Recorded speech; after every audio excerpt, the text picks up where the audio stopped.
Hi ಅಲ್ವೋ ನಮಸ್ಕಾರ ಸ್ನೇಹಿತರೆ. ವೈಶ್ವಕ ಮತ್ತು ರುಕು ಇಬ್ಬರು ಕೂಡ ಸೇರಿಕೊಂಡು ಒಂದು ಹೊಸ ಪ್ಲ್ಯಾನ್ ಮಾಡ್ತಾ ಇದ್ರೆ ಆ ಕಡೆ ಶ್ರುತಿ ಮದುವೆ ವಿಷಯ ಹೈಲೈಟ್ ಆಗ್ತದೆ. ಇದರ ನಡುವೆ ಶ್ರುತಿಯ ಬದುಕಿ ಬೀದಿ ಪಾಲಾಗೋ ಸಂದರ್ಭ ಒದಗೇ ಬಿಟ್ಟದ. ಹಾಗಿದ್ರೆ ಚಾರು ಏನು ಮಾಡ್ಬೋದು? ಶ್ರುತಿಯ ಒಂದು ವಿಷಯದಲ್ಲಿ ಚಾರು ತೆಗೆದುಕೊಂಡ ನಿರ್ಧಾರ ಏನಾಗಿದೆ? ವೈಶ್ವಕ ಪ್ಲ್ಯಾನ್ ಏನು? ಇದು ಎಲ್ಲವನ್ನೂ ಕೂಡ ತಿಳ್ಕೊಬೇಕು ಅಂದರೆ ಈಗಲೇ ನಮ್ಮ ಈ ಚಾನಲ್ನ ಸಬ್ಸ್ಕ್ರೈಬ್ ಮಾಡಿ, ಹಾಗೆ ಈ ಒಂದು ವಿಡಿಯೋವನ್ನು ಪೂರ್ತಿಯಾಗಿ ನೋಡಿ. ಇಲ್ಲಿ ಚಾರು ಮತ್ತು ರಾಮಾಚಾರಿ ಇಬ್ಬರು ಕೂಡ ದೇವ್ರ ಮುಂದೆ ನಿಂತ್ಕೊಂಡಿದ್ದಾರೆ. ಚಾರು ದೀಪ ಹಚ್ಚುತ್ತಿದ್ದಾಳೆ. ಆ ಕಡೆ ರಾಮಾಚಾರಿ ತಾಳಿನ ತೆಗೆದಿಟ್ಕೊಂಡಿದ್ದಾರೆ. ಚಾರು ಬರ್ತದಾಗೆ ಮಾರು ಮಾಂಗಲ್ಯ ಧಾರಣೆ ಮಾಡ್ತಾರೆ. ಬಿಕಾಸ್ ಈ ಕಡೆ ಚಾರು ಒಂದು ತಾಳಿ ಸರ ಕಿತ್ತು ಹೋಗಿತ್ತು. ಅದೇ ಕಾರಣಕ್ಕೆ ಚಾರು ತುಂಬ ಆತಂಕ ಪಡ್ಕೊಂಡಿದ್ಲು. ಈ ಕಡೆ ಚಾರು ಅದನ್ನು ರೆಡಿ ಮಾಡಿಸಿ ತೊಗೊಂಡು ಮಗುದೊಮ್ಮೆ ಇಲ್ಲಿ ಚಾರು ಕುತ್ತಿಗೆಗೆ ಹಾಕ್ತಾರೆ.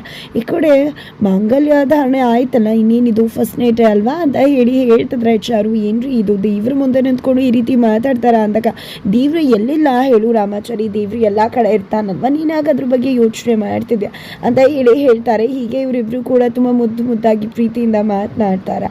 ಆ ಕಡೆ ಶ್ರುತಿ ಅಂತೂ ನಿಜವಾಗ್ಲೂ ಕೂಡ ಕಳೆದೇ ಹೋಗ್ಬಿಡ್ತಾಳೆ ತನ್ನ ಪ್ರೀತಿ. ಈ ಕಡೆ ತನ್ನ ಪ್ರೇಮಿನ ಭೇಟಿ ಮಾಡೋಕೆ ಹೋಗಿದ್ದೆ, ಈ ಕಡೆ ನಿನ್ನ ನೋಡಿದೆ ಎಷ್ಟು ಕಷ್ಟ ಆಗ್ತಿತ್ತು ಗೊತ್ತಾ, ನಿಜವಾಗ್ಲೂ ನಿನ್ನನ್ನು ಎಷ್ಟು ನೋಡಬೇಕಿತ್ತು ಅನ್ನಿಸ್ತಿತ್ತು ಗೊತ್ತಾ ಅಂತೆಲ್ಲ ಶ್ರುತಿ ಮಾತಾಡ್ತಿದ್ದಾಳೆ. ಆ ಕಡೆ ಲವರ್ ಕೂಡ ನಿನ್ನ ಬಿಟ್ಟಿರೋಕೆ ಆಗೋದಿಲ್ಲ ಶ್ರುತಿ ಅಂತ ಹೇಳ್ತಾರೆ. ಜೊತೆಗೆ ನಮ್ಮಿಬ್ರು ಮದುವೆ ವಿಷಯನ ಅಂತಿದ್ದಾಗೆ ಅವನಿಗೆ ಗಾಬರಿ ಆಗಿಬಿಡುತ್ತೆ.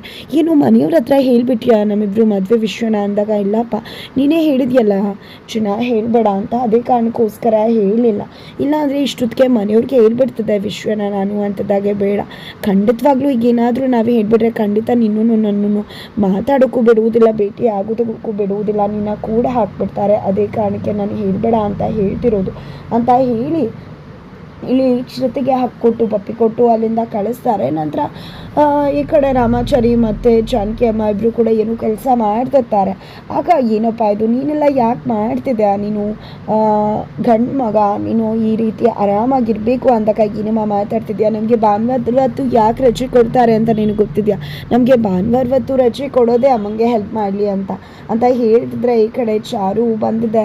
ಹೌದೌದು, ಅತ್ತೆ ಮತ್ತು ಮಗ ಇಬ್ಬರು ಕೂಡ ಅಮ್ಮ ಮಗ ಏನೋ ಮಾತಾಡ್ಕೊತಿದ್ರ, ನೀವು ಮಾಡಬೇಕಾಗಿರೋ ಜವಾಬ್ದಾರಿನೇ ಮರ್ತ್ಬಿಟ್ಟಿದ್ದೀರಾ ಅಂತ ಹೇಳ್ತಿದ್ರೆ, ಏನಮ್ಮ ಜವಾಬ್ದಾರಿ ಮರ್ತ್ಬಿಟ್ಟಿದ್ದೀವಿ, ಏನು ಮರ್ತಿದ್ದೀವಿ ಅಂತ ಕೇಳ್ತಿದ್ದಾರೆ. ಏನು ಮರ್ತಿದ್ದೀರಾ ಅನ್ನೋದು ನಿಜವಾಗ್ಲೂ ಕೂಡ ನಿಮಗೆ ಗೊತ್ತಾಗ್ತಿಲ್ಲ ಅಲ್ವಾ, ಆದರೆ ತುಂಬ ಇಂಪಾರ್ಟೆಂಟ್ ಆಗಿರೋದನ್ನೇ ಮರ್ತ್ಬಿಟ್ಟಿದ್ದೀವಿ, ನೀವೇ ಅಲ್ಲ ನಾವು ಕೂಡ ಎಲ್ಲರೂ ಕೂಡ ಮರ್ತ್ಬಿಟ್ಟಿದ್ದೀವಿ ಅಂತ ಹೇಳ್ತಾರೆ.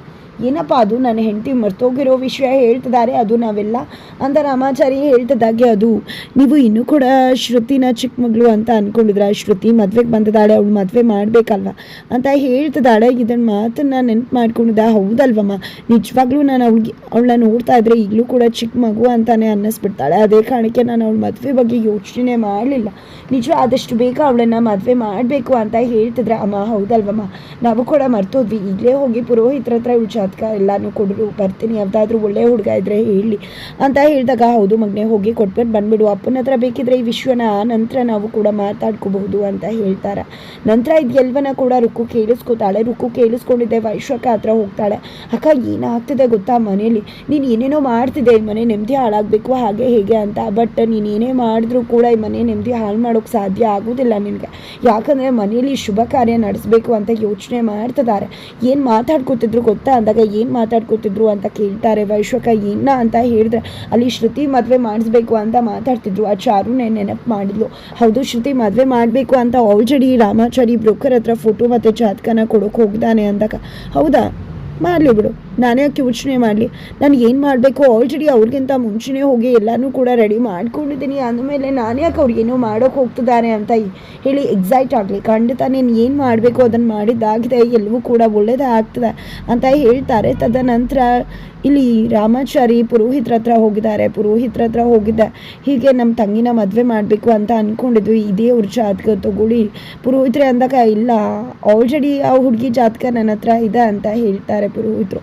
ನಿಮ್ಮ ಅಪ್ಪನ ಹತ್ರ ನನಗೆ ಮಾತನ್ನ ಹೇಳೋಕ್ಕೆ ಧೈರ್ಯ ಸಾಕಾಗಿರಲಿಲ್ಲ, ಯಾಕಂದರೆ ನಿಮ್ಮ ಅಪ್ಪನ ಜೊತೆ ಪುಣ್ಯಕ್ಷೇತ್ರಕ್ಕೆ ಹೋಗಿದ್ವಲ್ವ, ಆವಾಗ ಖಂಡಿತ ಕೂಡ ಆಗಬಾರ್ದು. ನಮ್ಮಿಬ್ಬರ ನಡುವೆ ಏನೋ ಒಂದು ಸ್ಮಾಲ್ ಇನ್ಸಿಡೆಂಟ್ ಆಗೋಯ್ತು, ಅದೇ ಕಾರಣಕ್ಕೆ ನಿಮ್ಮ ತಂದೆ ಕೋಪ ಮಾಡ್ಕೊಂಡಿದ್ದಾರೆ ಅವರು. ಅದೇ ಕಾರಣಕ್ಕೋಸ್ಕರ ನಾನು ಈ ವಿಷಯನ ಅವ್ರ ಹತ್ರ ಮಾತಾಡಿರಲಿಲ್ಲ ರಾಮಾಚಾರಿ. ನನಗೆ ನಿಜವಾಗ್ಲೂ ಕೂಡ ನೀನು ಹುಡುಗನ ಹುಡ್ಕೋಕೆ ಬಂದಿದ್ಯಾ, ನನ್ನ ಮಗನೇ ಇದ್ದಾನೆ, ನನ್ನ ಮಗ ತುಂಬ ಒಳ್ಳೆಯವನು, ಬ್ಯಾಂಕಲ್ಲಿ ಕ್ಯಾಶ್ಯೂರ್ ಇದ್ದಾನೆ, ನಾನು ತುಂಬ ಬಾರಿ ಅಂದ್ಕೊಂಡೆ ಮದುವೆ ಮಾಡಿಕೊಂಡ್ರೆ ಇಲ್ಲಿ ಸಂಸ್ಕಾರವಂತರು ಮನೆಯಿಂದನೇ ಹೆಣ್ಣು ತರಬೇಕು, ಅದು ಶ್ರುತಿನೇ ಆಗಿದ್ರೆ ತುಂಬ ಖುಷಿ ಆಗುತ್ತೆ, ಶ್ರುತಿನೇ ಮದುವೆ ಮಾಡ್ಕೋಬೇಕು ಅಂತ ಅಂದ್ಕೊಂಡಿದ್ದೆ ನಾನು, ನನ್ನ ಮಗಂಗೆ ತಂದ್ಕೋಬೇಕು ಅಂತ. ಆದರೆ ನನಗೆ ಆ ಅವಕಾಶ ಸಿಕ್ಕಿರಲಿಲ್ಲ ಅಂತ ಹೇಳಿದಾಗ ತುಂಬ ಖುಷಿ ಆಗ್ತದೆ. ನಾನು ನನ್ನ ತಂಗಿ ಮದುವೆ ಮಾಡಿಸ್ಬೇಕು ಅಂತ ಇಲ್ಲಿ ತನಕ ಬಂದೆ, ಆದರೆ ಒಳ್ಳೆ ವರನೇ ಸಿಕ್ಬಿಟ್ರು. ನನಗೆ ಎಷ್ಟು ಖುಷಿ ಆಗ್ತದೆ ಗೊತ್ತಾ. ಖಂಡಿತವಾಗ್ಲೂ ಈ ಒಂದು ವಿಷಯನ ನಾನು ಒಬ್ಬನೇ ತೀರ್ಮಾನ ತೊಗೊಳಕ್ಕೆ ಆಗೋದಿಲ್ಲ, ಮನೆಗೆ ಹೋಗಿ ಎಲ್ಲರ ಹತ್ರ ಚರ್ಚೆ ಮಾಡಿ ಬಂದು ಹೇಳ್ತೀನಿ ಅಂದಾಗ ಖಂಡಿತಪ್ಪ ಅಂತ ಹೇಳಿ ಕಳಿಸ್ತಾರೆ. ಬಟ್ ಆ ಕಡೆ ಶ್ರುತಿ ಕಣ್ಣೀರು ಹಾಕ್ತಿದ್ದಾಳೆ, ಯಾಕಂದರೆ ಅವಳ ಫೇವ್ರೆಟ್ ಸ್ಯಾರಿ ಸುಟ್ಟೋಗ್ಬಿಟ್ಟಿದೆ. ವೈಶಾಖ ಅದನ್ನು ಸುಟ್ಟು ಹಾಕಿದಾಳೆ. ಈ ಕಡೆ ಕಣ್ಣೀರು ಹಾಕ್ತಿದ್ರೆ ಅತ್ತೆಮ್ಮ ಅದು ರಾತ್ರಿ ಬೆಂಕಿಯಲ್ಲಿ ಸುಟ್ಟೋಗ್ತಾ ಇತ್ತು. ಆಗ ನನಗೆ ಅದು ಏನೇ ಮಾಡಿದ್ರು ಕೂಡ ಆರಿಸೋಕೆ ಆಗಲಿಲ್ಲ, ಆರಿಸುವಷ್ಟರಲ್ಲೇ ಸೀರೆನೇ ಸುಟ್ಟೋಗಿತ್ತು ಅಂತ ಹೇಳಿದಾಗ ಏನಪ್ಪ ಇದು ಏನಾಗ್ತದೆ ಅಪಶುಕು, ನಾನು ನಿಜವಾಗ್ಲೂ ಕೂಡ ಗಾಬರಿ ಆಗ್ತದೆ. ಎಲ್ಲ ಕೂಡ ಸರಿ ಹೋಯಿತು ಅಂತ ಅಂದ್ಕೊಂಡ್ರೆ ಇದೇನಿದು ಪದೇ ಪದೇ ಈ ರೀತಿ ಅಪಶುಕುನ ಆಗ್ತಿದೆಯಲ್ಲ ಅಂತ ಹೇಳಿ ಜಾನಕಿ ಅಮ್ಮಂಗೆ ಇನ್ನೂ ಕೂಡ ಗಾಬರಿ ಆಗುತ್ತೆ. ತದನಂತರ ಶ್ರುತಿ ಫೋನಲ್ಲಿ ಮಾತಾಡ್ತಿದ್ದಾಳೆ.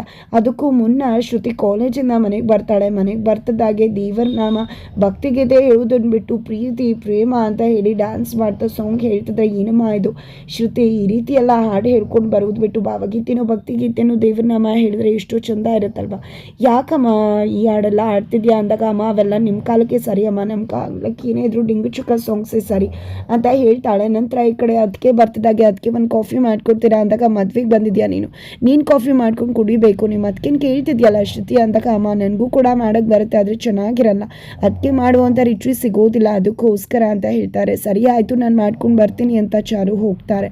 ಚಾರು ಹೋಗಿದ್ದೆ ಈ ಕಡೆ ಕಾಫಿ ಮಾಡೋಕೆ, ಈ ಕಡೆ ಶ್ರುತಿ ಹೋಗಿದ್ದೆ ತನ್ನ ಲವರ್ ಜೊತೆ ಮಾತಾಡ್ತಿದ್ದಾಳೆ. ಲವರ್ ಜೊತೆ ಮಾತಾಡುವ ಸಮಯಕ್ಕೆ ಫೈನಲಿ ಕಿಟಕಿಯಿಂದ ಜಾನಕಿ ಅಮ್ಮ ನೋಡೇ ಬಿಡ್ತಾರೆ. ಶಾಕ್ ಆಗ್ತಿದ್ದಾರೆ, ಪ್ರತಿಯೊಂದನ್ನು ಕೂಡ ಕೇಳಿಸ್ಕೊತಿದ್ದಾರೆ. ಈ ಕಡೆ ನಾನು ನೀನು ಲವ್ ಮಾಡ್ತಿದ್ದೀವಿ ಅಂದದ್ದು, ಫ್ರೆಂಡ್ಸ್ ಜೊತೆ ಹೋಗ್ತಿದ್ದೀನಿ ಅಂತ ಹೇಳಿ ಸುಳ್ಳು ಹೇಳಿ ದೇವಸ್ಥಾನಕ್ಕೆ ಅಂತ ಅವನ ಜೊತೆ ಟ್ರಿಪ್ ಹೋಗಿದ್ದು 5 ದಿನ, ಜೊತೆಗೆ ಅವರಿಬ್ಬರ ಕ್ಲೋಸ್ನೆಸ್ ಎಲ್ಲವನ್ನ ಕೂಡ ಹೇಳ್ಬಿಡ್ತಾಳೆ. ಇದನ್ನು ನೆನೆಸ್ಕೊಂಡಿದ್ದೆ, ನಿಜವಾಗ್ಲೂ ಕೂಡ ಆಗುತ್ತೆ ಜಾನಕಿ ಅಮ್ಮಗೆ.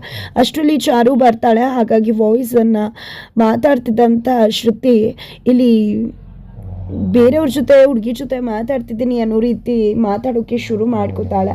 ನಂತರ ಈ ಕಡೆ ಕಾಫಿ ತೊಗೊಂಡು ಮತ್ತೆ ಲಾಕ್ ಆಗಿ ಮತ್ತೆ ಲವರ್ ಜೊತೆ ಮಾತಾಡ್ತಿದ್ದಾಳೆ. ಇದರ ನಡುವೆ ಜಾನಕಿ ಅಮ್ಮ ಅಂತೂ ಇಲ್ಲ ಯಾವುದೇ ಕಾರಣಕ್ಕೂ ಸುಮ್ಮನಿರೋ ಮಾತೇ ಇಲ್ಲ, ಖಂಡಿತ ಶ್ರುತಿ ಹಾದಿ ತಪ್ಪಿದಾಳೆ, ಇದೇ ರೀತಿ ಆದರೆ ಖಂಡಿತ ತೊಂದರೆ ಆಗುತ್ತೆ. ಈ ವಿಷಯನ ಚಾರು ಹತ್ರ ಹೇಳಬೇಕು ಅಂದ್ಕೊಂಡಿದ್ದೆ, ಚಾರು ಬರ್ತಿದ್ದಾಗೆ ಹೇಳೋಕೆ ಅನ್ನೋ ಮುಂದಾಗ್ತಾರೆ. ಬಟ್ ವೈಶಾಖರಕ್ಕೂ ಬಂದಿದ್ದರಿಂದ ಜಾನಕಿ ಅಮ್ಮ ಸೈಲೆಂಟ್ ಆಗಿಬಿಡ್ತಾರೆ. ತದನಂತರ ಶ್ರುತಿ ಹತ್ರ ಹೋಗಿದೆ, ಯಾರ ಜೊತೆ ಮಾತಾಡ್ತಿದ್ದೆ ಅಂದಾಗ ಫ್ರೆಂಡ್ಸ್ ಜೊತೆ ಅಂತ ಹೇಳ್ತಾಳೆ. ಫ್ರೆಂಡ್ಸ್ ಜೊತೆ ಮಾತಾಡ್ತಿದ್ಯೋ ನಿನ್ನ ಲವರ್ ಹುಡುಗನ ಜೊತೆ ಮಾತಾಡ್ತಿದ್ಯೋ ಅಂತ ಹೇಳಿ ಕೆನ್ನಾಗಿ 4 ರಪ್ಪ ಅಂತ ಹೇಳಿ ಬಾರಿಸೇ ಬಿಡ್ತಾರೆ. ಶ್ರುತಿಯ ಲವ್ ಸ್ಟೋರಿ ಅಮ್ಮನ ಮುಂದೆ ರಿವೀಲ್ ಆಯಿತು. ಆ ಕಡೆ ವೈಶಾಖ ಮಸ್ತ್ ಪ್ಲಾನ್ ಮಾಡ್ಕೊಂಡಿದ್ದಾಳೆ, ಆ ಕಡೆ ಶ್ರುತಿ ಪ್ರೀತಿ ಮಾಡ್ತಿರೋ ಹುಡುಗನು ವೈಷ್ಣವ್ ಕಡೆಯವರೇ ಆಗಿದ್ದಾರೆ.